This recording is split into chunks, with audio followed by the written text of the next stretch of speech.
दिल्ली और हरियाणा में हाथ में झाड़ू लेकर घूम रहे हैं और पंजाब में कह रहे हैं झाड़ू वाला चोर है। मैं हरियाणा की वीर धरती से कहना चाहता हूं, कांग्रेस वालों सुन लो, अब कश्मीर में लहराएगा तो केवल हमारा तिरंगा लहराएगा।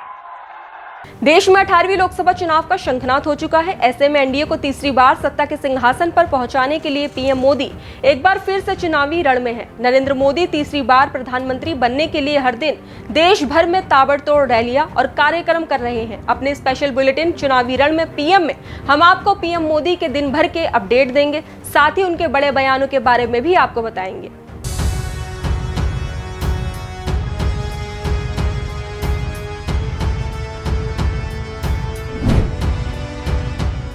नमस्कार, आप सभी का स्वागत है भारत एक्सप्रेस में और मैं हूं स्नेहा आपके साथ।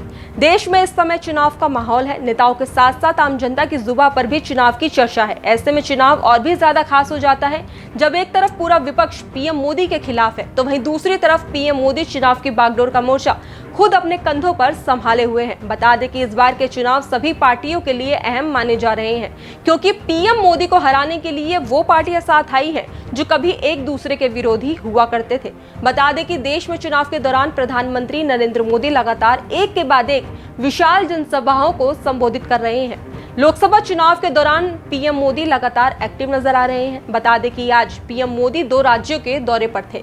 उन्होंने यहां पर कई विशाल जनसभा को संबोधित किया। अगर देखा जाए तो पीएम मोदी जिस तरह से जनता के बीच जाकर लोगों को संबोधित कर रहे हैं, तो ऐसे में ये कहना गलत नहीं होगा कि पीएम मोदी एनडीए को सत्ता में वापस लाने में कोई कमी नहीं छोड़ रहे हैं। बता दें कि पीएम मोदी हरियाणा और दिल्ली के दौरे पर थे। उन्होंने हरियाणा के अंबाला और सोनीपत में 2 बड़ी रैलियां की और लोगों को संबोधित किया। तो वहीं ऐसे में पीएम मोदी ने जनसभाओं को संबोधित करते हुए विपक्ष को लेकर उन पर निशाना भी साधा। बता दें कि विपक्ष पर हमला बोलते हुए पीएम मोदी ने कहा कि कांग्रेस को सिर्फ वोट से मतलब है। ये दिल्ली और हरियाणा में हाथ में झाड़ू लेकर घूम रहे हैं और पंजाब में कह रहे हैं कि झाड़ू वाला चोर है। इन्होंने हरियाणा वालों को समझ क्या रखा है। साथियों, कांग्रेस को महिलाओं से, किसानों से, नौजवानों से कोई मतलब नहीं है। कांग्रेस को सिर्फ वोट से मतलब है। अब बताइए, दिल्ली और हरियाणा में हाथ में झाड़ू लेकर घूम रहे हैं और पंजाब में कह रहे हैं झाड़ू वाला चोर है। अब इन्होंने हरियाणा वालों को समझ क्या रखा है?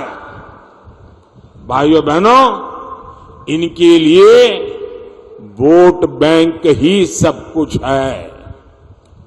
अब कांग्रेस के लोग कहते हैं कि एससी, एसटी, ओबीसी का आरक्षण धर्म के आधार पर बांट देंगे। ये दलितों का, पिछड़ों का आरक्षण छीन लेना चाहते हैं। यहां तक कहने की इनकी हिम्मत देखिए। इनके एक नेता कह रहे हैं कि जो हमने जम्मू कश्मीर से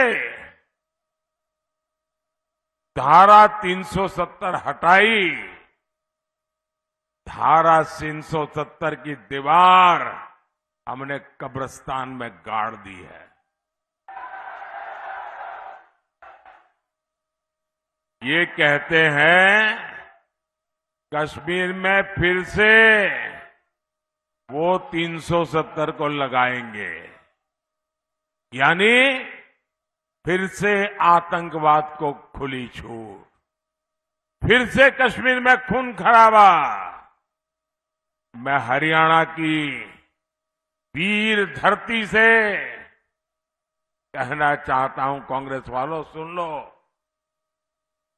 अब कश्मीर में लहराएगा तो केवल हमारा तिरंगा लहराएगा।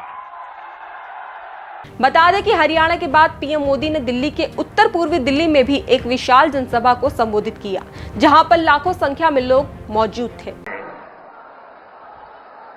देश की राजधानी को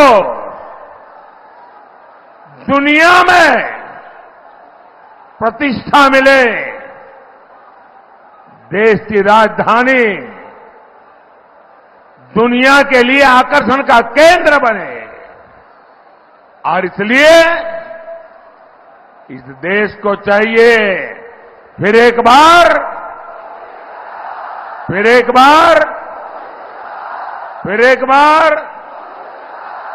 आज के हमारे इस स्पेशल बुलेटिन में बस इतना ही। बाकी देश और दुनिया की तमाम खबरों के लिए देखते रहिए भारत एक्सप्रेस।